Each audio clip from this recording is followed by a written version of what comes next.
त्रिपुर सुंदरी का फलश्रुति है, यह आपको सुना रहा हूँ।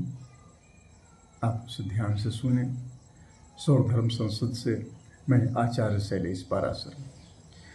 फलश्रुति है कि शिवम करोति विश्वेशी प्रसन्ना वरदा भसदा त्रिपुरे श्री जगन्मातः परमाधि सुखस्पते ईशान्ते तु प्रतिदिनं चतुर्विदतिः पठेदति सर्वैश्वर्य लभेत सर्वं वेद पाठ फलं लभेत आवर्तन त्रैलक्ष्मी पंचावृतो जगद्वशं दशावृतो शिवादीनां देवानां शक्तिमान भवेत् शतावृतो सार्वभौमो दरिद्रोऽपि भवेन्नरं नार्थवाद धर्मनि स्यात् वसिष्ठवचनं यथा वाञ्छाकल्पतायास्तु न होमो न च तर्पणम् स्मरणादेव विद्यायां यदिच्छति तदा पुण्यात्। ओम तदा पुण्यात्।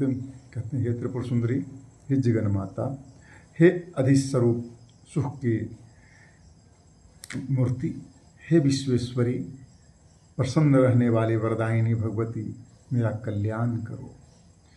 प्रातः काल में इस मंत्र का 4 आवृत्ति पाठ करने से, वांछा कल्पता का 4 पर्याय में पाठ करने से, 4 आवृत्ति में पाठ करने से उसे समस्त ऐश्वर्य प्राप्त होते हैं, सही मनोकामनाएं पूर्ण होती है, उसे वेद पारायण का फल प्राप्त होता है। 3 आवृत्ति पढ़ने से लक्ष्मी, 5 आवृत्ति पढ़ने से संसार भस्म हो जाता है, 10 आवृत्ति पाठ करने से शिवादि देवता की तरह शक्तिमान हो जाता है। दरिद्र मनुष्य भी यदि 100 आवृत्ति पाठ करे तो सार्वभौम हो जाता है।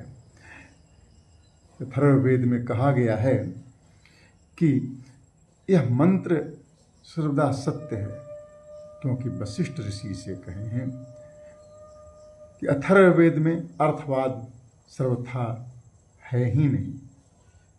वांछा कल्पता में न होम करने की आवश्यकता है, न तर्पण की आवश्यकता है, केवल स्मरण मात्र से मनुष्य जो चाहता है वह प्राप्त कर सकता है। यंग यंग चिंतते कामम तम तम प्राप्नोति निश्चितम।